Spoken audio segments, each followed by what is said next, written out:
오늘 우리가 함께 나눌 말씀은 사도행전 28장 1절에서 12절 말씀입니다.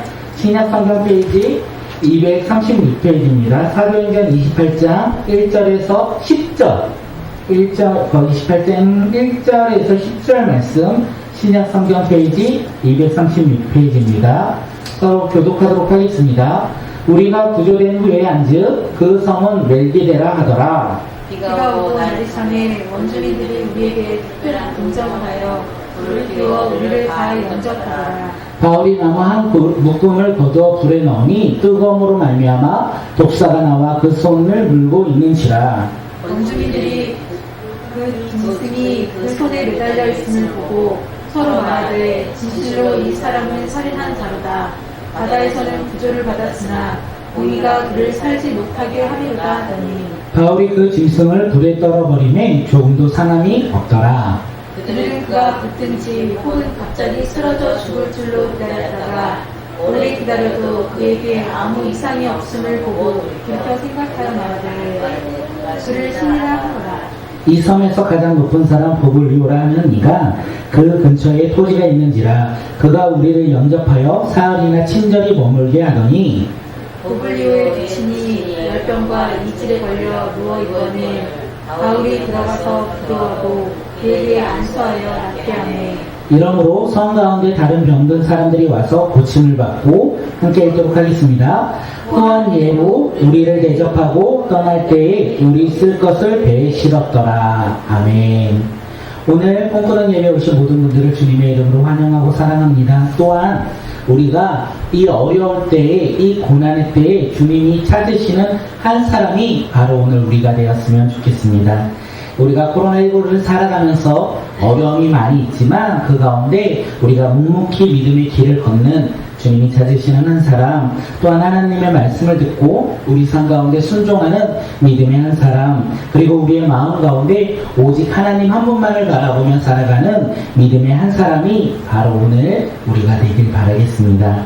하나님께서 오늘 우리에게 주신 말씀의 제목은 우리의 피난처 되신 주님입니다. 함께 제목 읽도록 하겠습니다. 시작. 우리의 피난처 되신 주님. 우리의 피난처 되신 주님. 사도 바울은요, 많은 사람들에게 이렇게 얘기했어요. 3차 선교 여행 때 무엇이라고 얘기하냐면, 내가 로마에 가리라. 그곳에서 내가 복음을 전할 것이다. 나는 로마에 갈 것이다. 이렇게 선포했어요. 이 세상의 중심인 로마로 내가 그곳에 가서 복음을 전할 것이다. 또한 그것이 하나님의 말씀이다. 라고 그는 선포했습니다. 그리고 사도 바울은요, 3차 선교 여행을 마치고요, 예루살렘으로 올라왔습니다. 그런데 아시아에서 온 유대인들의 고발로 인하여 그는 많은 고난과 어려움을 겪었어요. 그날 밤에 주님께서 그에게 찾아와 말씀하셨습니다. 담대하라. 내가 예루살렘에서 나의 일을 증언한 것 같이 로마에서도 증언하리라. 담대하라. 너는 로마에서도 나를 증언할 것이다. 이렇게 말씀하셨습니다. 시간이 흘렀습니다. 그리고 사도 바울은 비록 죄인의 모습일지라도 그는 하나님의 말씀에 따라 로마로 가게 되었어요. 배를 탔다라는 거예요. 로마를 향한 배를 탔습니다. 사도 바울이 탄 배는요, 처음에는 순풍을 달았어요. 그런데 이 순풍이요, 시간이 지나자마자 어떻게 됐냐면 강풍으로 변했습니다. 강풍 속에서 많은 사람들이 여러 날 동안 해를 보지 못하고 달을 보지 못하였어요. 오직 그들이 본 거는 거센 이 바람밖에 없었다는 거예요. 모진 풍파만이 그들은 모진 풍파만을 바라보고 있었다는 것입니다. 사도 바울과 함께 배에 탄 수많은 사람들은요, 이제 점점 구원의 희망을 잃어버리기 시작했습니다. 자신들이 살아남을 것이라는 생각을 점점 내려놓게 되었다는 거예요. 어디 그들뿐입니까? 사도 바울도 동일했어요. 두려움 가운데 그는 놓여 있었고 희망을 점점 잃어가고 있을 때 하나님의 사자가 그의 앞에 서서 말을 합니다. 함께 우리 사도행전 우리 27장 24절 말씀 읽도록 하겠습니다. 시작. 바울아 두려워하지 말라. 너가 가이사 앞에 서야 하겠고 또 하나님께서 너와 함께 항해하는 자를 다 내게 주셨다 하셨으니. 하나님의 사자가요, 사도 바울에게 두려워하지 말라. 이 강풍을 두려워하지 말라. 왜? 너가 가이사 앞에 서야 한다. 너가 가이사 앞에 서야 하기 때문에 강풍을 두려워하지 말라라고 말씀하셨습니다. 하나님은요, 사도 바울의 환경과 상황과 모습에 상관없이 계속 반복적으로 로마에 갈 것이다. 로마에서도 증언할 것이다. 가이사 앞에 설 것이다. 이렇게 말씀하셨어요. 다시 말해서 사도 바울은 하나님의 사명이 있는 자였어요. 하나님의 사명이 있는 자였기 때문에 하나님은 하나님의 사명이 있는 자에게 반복적으로 말씀해 주셨다는 거예요. 무엇을요? 로마로 가라. 그것에서 예수님의 복음을 증거하라. 그의 사명을 반복적으로 말씀해 주셨습니다. 또한 어떻습니까? 사도 바울이 사명을 이루어갈 수 있도록 그를 포기하지 아니하시고 그를 지키시고 그를 인도해 주셨다는 거예요. 하나님의 사명이 있는 자, 로마로 가야 하는 그 자, 하나님의 복음을 들고 이 세상 가운데 나가 하나님의 복음을 전해야 될 그 자는 하나님께서 포기하지 않는다는 거예요. 그의 상황과 환경과 그의 모습과 상관없이 반복적으로 그를 부르시고 그리고 그를 이끄시고 인도하신다는 거예요. 사명을 다시 한번 회복하게 하시고 또한 사명을 이루어갈 수 있도록 하나님이 지키시고 인도해 주신다는 것입니다. 사랑하는 성도님들, 오늘 우리가 살아가고 있는 시대는 코로나19 시대라고 합니다. 아니, 코로나19와 함께 사는 시대라고 많은 사람들이 이야기합니다. 이 시대는 행복한 시대는 아닌 것 같아요. 우리가 살아가고 있는 이 시대는 좋은 시대는 아닌 것 같습니다. 사람마다 다 다를 수 있지만 코로나19로 인하여 우리는 어려움과 고난을 겪고 오늘 하루를 살아가고 있는 것이 아닐까 생각되어집니다. 이렇게 어려운 시기에 예수님을 믿는 우리, 이 하나님의 그 사명을 갖고 있는 우리는 과연 어떻게 살아가야 합니까? 세상 사람들처럼 근심하고 걱정하며 살아가야 합니까? 우리는 그런 삶을 살아가는 것이 아니라 비록 어렵고 힘들지라도 우리가 근심 걱정만 하는 것이 아니라 이제는 하나님이 주신 이 사명을 붙잡고 삶으로 순종하며 살아가는 믿음의 자녀들이 되시길 바라겠습니다. 사도 바울에게 말씀하셨어요. 로마로 갈 것이다. 로마로 가리라. 가이사 앞에 서리라. 이렇게 반복적으로 말씀해 주셨던 그 하나님께서 오늘 우리에게도 동일하게 말씀해 주신다는 거예요. 우리가 이 세상을 살아갈 때 하나님이 주신 이 사명을 계속 반복적으로 말씀해 주시고 또한 그 사명을 이루어갈 수 있도록 우리를 이끄시고 인도해 주신다는 것입니다. 우리가 이 사실을 믿고 우리가 사명을 붙잡고 살아가는 자, 사명이 하나님의 말씀이 뜬구름이 아니라 우리 삶 가운데 적용되어 우리가 믿음으로 반응하며 오늘 하루를 살아가는 믿음의 자녀들이 되었으면 좋겠습니다. 그렇기에 오늘 우리는 환경과 상황에 그리고 나의 모습과 상관없이 복음을 전하는 사명, 이 사명을 품고 우리 삶에서 믿음으로 순종하는 믿음의 자녀들이 되었으면 좋겠습니다. 복음을 전하는 사명, 그 사명을 우리 가슴에 품고 비록 힘들지라도 어려울지라도 우리가 담대하게 고백하며 살아가는 믿음의 자녀들이 되시길 바라겠습니다. 이 시간 옆 사람을 한번 축복하는 시간을 갖도록 하겠습니다. 뭐라고 축복하냐면 당신은 복음을 전하는 사명자입니다. 이 사명자야지만 오늘 피난처 되신 주님을 바라볼 수 있어요.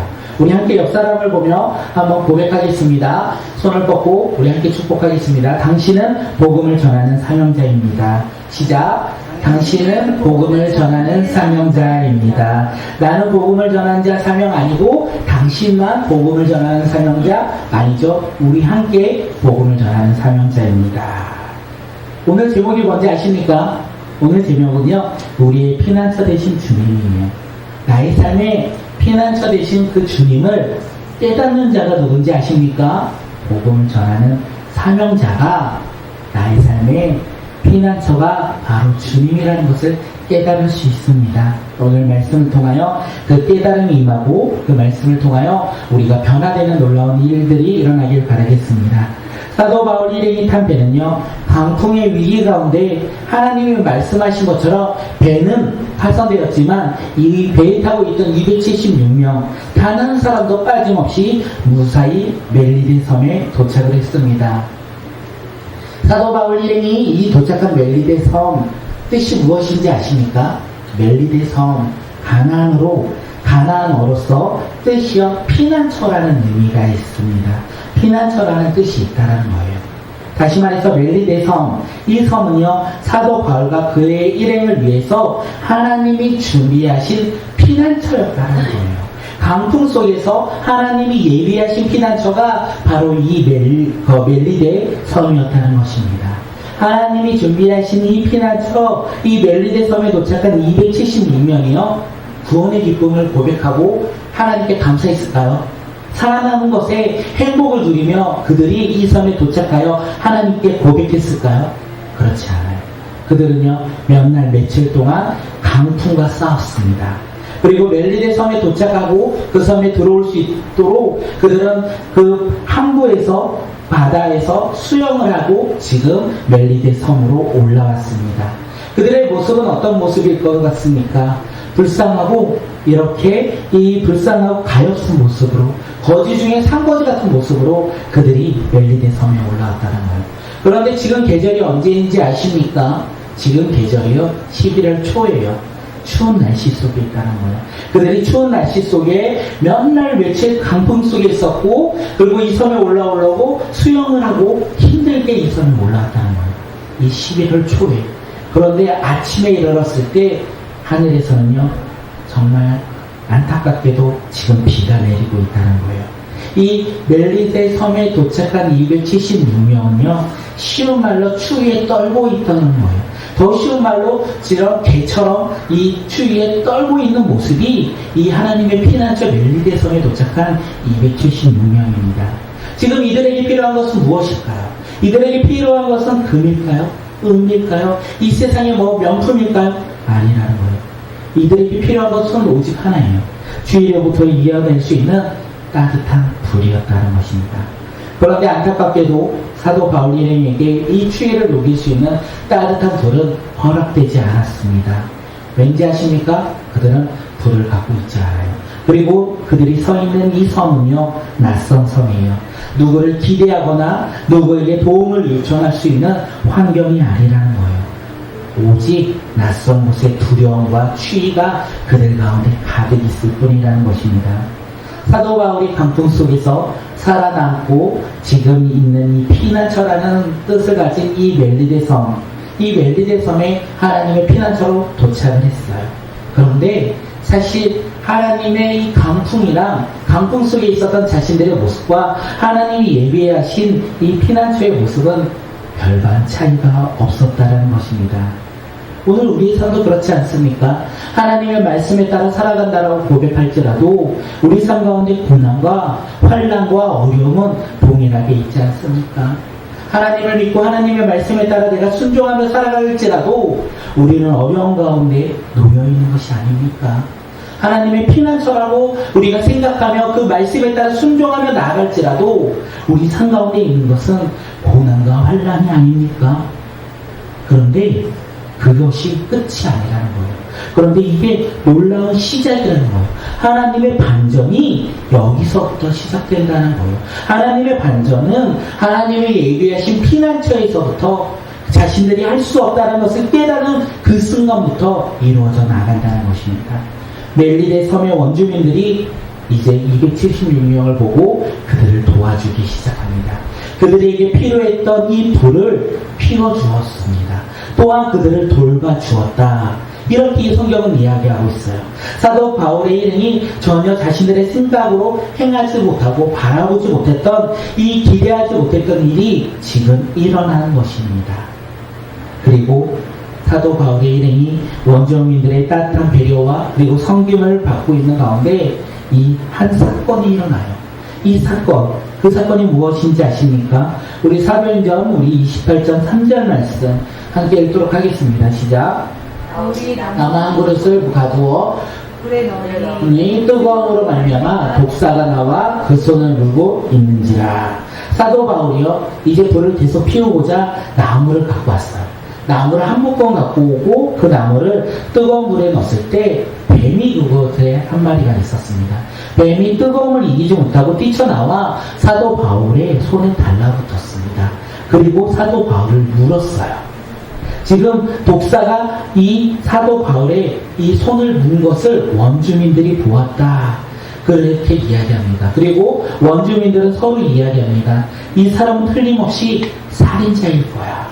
왜냐하면 그가 비록 거대한 풍랑 속에서 자신의 생명을 건졌지만 독사가 그의 손을 문 것은 그가 살인자이기 때문에 공의가 그를 살려두지 못하게 그를 죽이고자 그를 문 것이라고 지금 원주민들이 이야기하고 있습니다.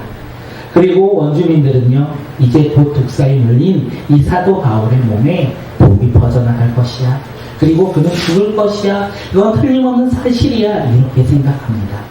그런데 어떻습니까? 사도 바울은요, 어떤 증상도 나타나지 않아요. 원주민들은요, 이 사도 바울의 모습을 보고도 기다렸어요. 오랫동안 기다렸어요. 원주민들이 기다린 이유가 무엇인지 아십니까?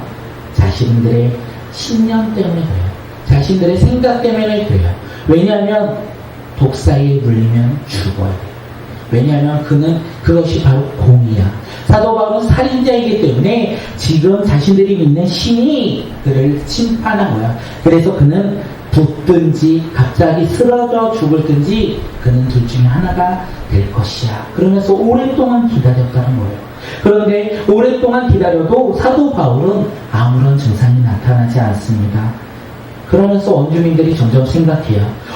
독사에 물렸는데 어떻게 아무런 해를 입지 않지? 저자는 살인자로서 독사가 물었는데 어떻게 살아남지? 이렇게 생각하면서 그들은 자신들의 생각이 틀렸다는 것을 깨달아요. 그리고 사도 바울을 바라봅니다. 그리고 무엇이라고 고백합니까? 사도 바울을 신이라 생각하며 그를 신이라 높입니다. 원주민들은요, 독사에 물린 사도 바울의 이 사건을 통하여 살아계신 하나님을 바라봐야 되는데 그들은 살아계신 하나님을 바라보지 못합니다. 왜요? 그들은 하나님을 알지 못하기 때문에.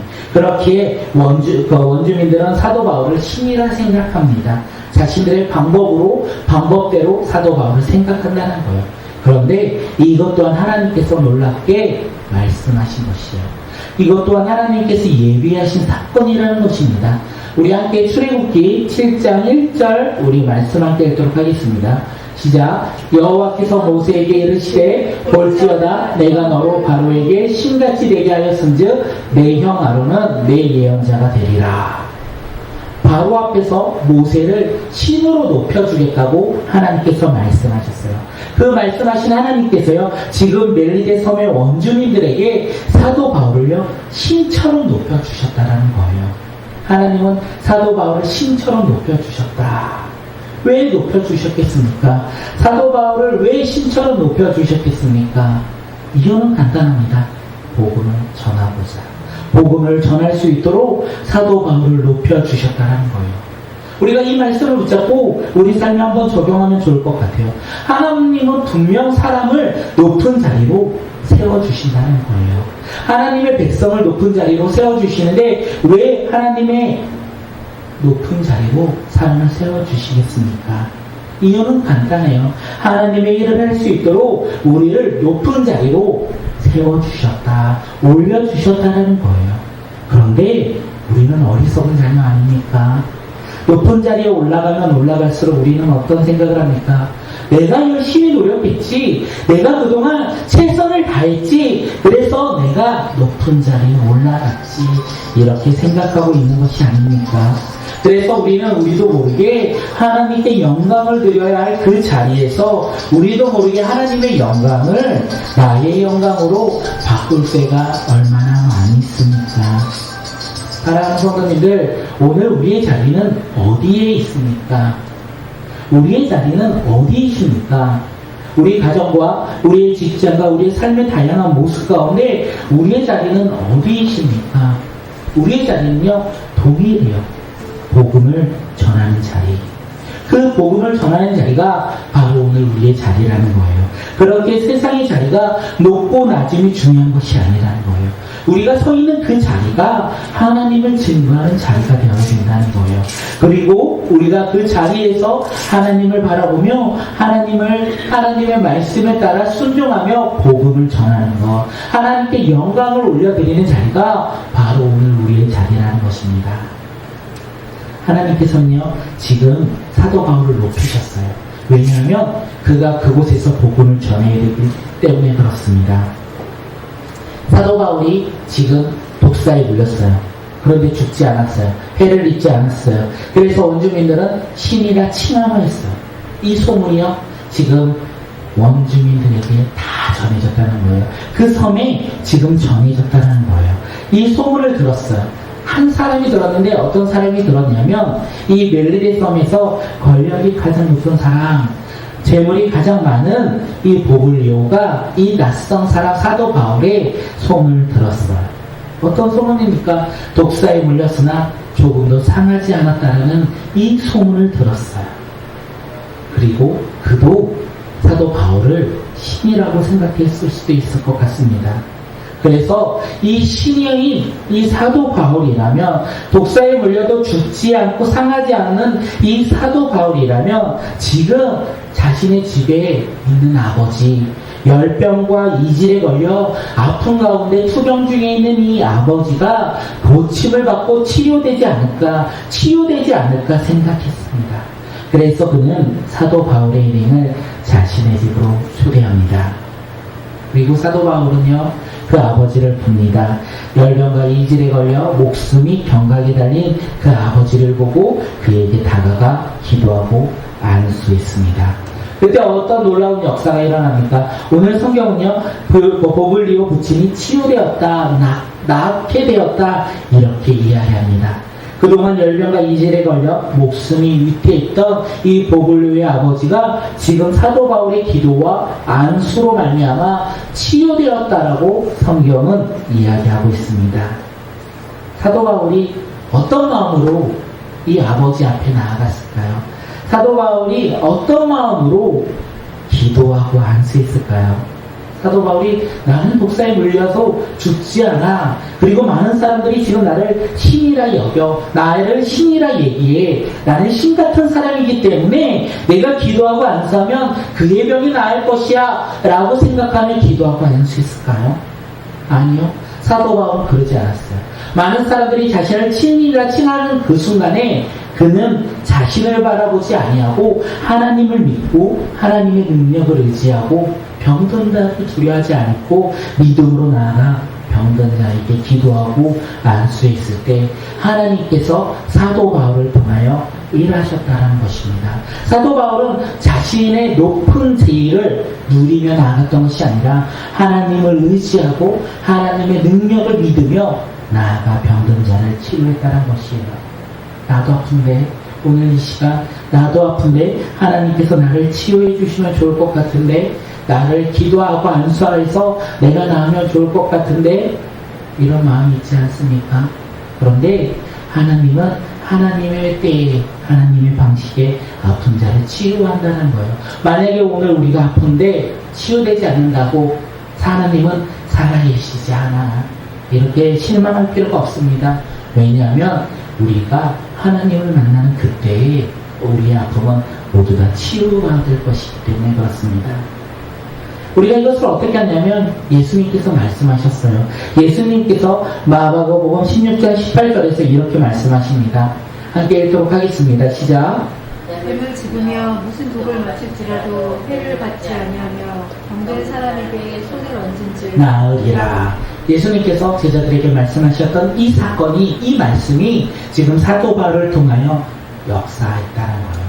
하나님의 말씀은 죽은 말씀이 아니라 하나님의 말씀은 믿음의 자녀들을 통하여 이루어진 일이라는 것입니다. 오늘 우리에게도 그런 놀라운 역사가 일어나길 원합니다. 오늘 우리에게도 그런 믿음으로 말미암아 병든 자가 치유되는 놀라운 기적들이 우리 삶 가운데 곳곳에서 일어나길 바라겠습니다. 지금 멜리데 섬에서 가장 높은 사람이 치유받았다, 이 소문이요, 또다시 섬 전체로 나아가요. 독사에 물렸는데 죽지도 않아. 그리고 그가 기도하며 병든 것도 나아. 이 소문이 이 멜리데 섬에 파 있다는 거예요. 그래서 아픈 자들이 어떻게 합니까? 우리가 만약에 암에 걸려요. 그러면 우리는 소식을 통해서 좋게 된다, 어떤 것을 사용하면 좋다, 어디에 가면 병이 난다라면 우리는 그곳에 가지 않습니까? 그것처럼 병든 자들이 지금 사도 바울 앞에 나옵니다. 그리고 이 병든 자들을 사도 바울은 치유해 반복적으로 치유한다라고 이야기하고 있습니다. 사도 바울은 3개월 동안 이 멜리데 섬에 거주하면서 많은 병든 자를 치유했습니다. 어디 병든 자만 치유했겠습니까? 사도 바울은요, 그들에게 복음을 전했다는 거예요. 하나님께서는 병든 자를 통하여 일하시는 분, 그런데 그 병든 자를 통하여 하나님의 복음을 전하길 원하신다는 거예요. 사도 바울은 그렇게 복음을 전했다는 것입니다. 사랑하는 성도님들, 하나님은 사도 바울 일행의 피난처이십니다. 하나님은 사도 바울 일행을 위해서 피난처를 예비하신 분이에요. 멜리데 섬을 준비하셨다는 것입니다. 또한 그곳에서 사도 바울을 높이시고 병든 자를 치유해 주셨다는 것입니다. 그 결과 어떻게 됩니까? 많은 사람들이 사도 바울을 대접하고 그에게 필요한 것을 채워주었다. 그렇게 이야기가 되었습니다. 그런데 우리가 여기서 또 하나 알아야 되는 것이 무엇이냐면, 하나님은 사도 바울이 이 세상 중심인 로마에서만 복음을 원하는 것은 아니셨습니다. 작은 성, 로마에 비해 작은 성, 그리고 많은 사람이 없는 그 이방인들이 있는 이 멜리데 섬에서도 복음이 전해지기를 원하셨다는 것이에요. 그래서 그를 높이셨고 그를 통해 치유의 기적을 통하여 하나님께서는 그 섬을 변화시켰다는 것을 우리가 알 수 있다는 것입니다. 그런데 하나님은 우리의 피난처 되신 그 주님인데, 우리의 피난처 되신 이 주님을 바라보며 살아갈 수 있는 사람은 많이 없다는 거예요. 사도 바울이 어땠습니까? 사명을 가진 자였어요. 하나님의 말씀에 따라 사명을 가진 자였기 때문에 하나님은 그의 삶에 피난처 되어 주셨다는 거예요. 만약에 사도 바울이 하나님 말씀에 사명이 순종하지 아니하고 자신의 생각과 자신의 모습과 자신의 뜻대로 살아간다면 하나님은요, 사도 바울에게 있어서 피난처가 되지 않는다는 것입니다. 오늘 우리의 삶에서 하나님은 피난처이십니까? 오늘 우리의 삶에서 하나님은 피난처 되십니까? 그러기 위해서는 오늘 우리가 사명에 따라 살아가야 된다는 거예요. 오늘 우리가 하나님이 주신 말씀에 따라서 순종하며 살아갈 때 나의 피난처 되신 그 하나님이 나를 위하여 피난처를 예비하시고 또한 준비하셨다는 것입니다. 그 주님을 바라보며 우리가 살아가는 믿음의 자녀들이 되시길 바라겠습니다. 아까 영상 보지 않으셨습니까? 세상의 방법대로 살아갈 것인가? 하나님의 말씀에 따라 살아갈 것인가? 하나님의 피난처를 누리며 살아가는 자는 세상의 방법대로 살아가는 자가 아니라 하나님의 말씀에 따라 비록 힘들고 어려울지라도 포기하지 아니하고 하나님의 말씀에 순종하며 살아갈 때 하나님이 예비하신 피난처를 우리는 바라보고 또한 누리며 살아갈 수 있다는 것입니다. 사랑하는 성도님들, 오늘 우리의 삶 가운데, 한 주간의 우리 삶 가운데 하나님의 피난처를 바라보며 살아가는 믿음의 자녀들이 되길 바라겠습니다. 그러기 위해서 하나님이 말씀하신 사명을 붙잡고 믿음으로 한 걸음 한 걸음 순종하는 믿음의 백성들이 바로 오늘 우리가 되었으면 좋겠습니다. 나의 피난처 예수, 그 주님을 고백하며 한 주간에 단 한 번이라도 그 주님을 바라보며 우리가 수많은 사건 중에 단 한 번이라도 주님의 말씀을 순종하여 믿음으로 한 걸음 내딛는 믿음의 자녀가 바로 오늘 우리가 되었으면 좋겠습니다.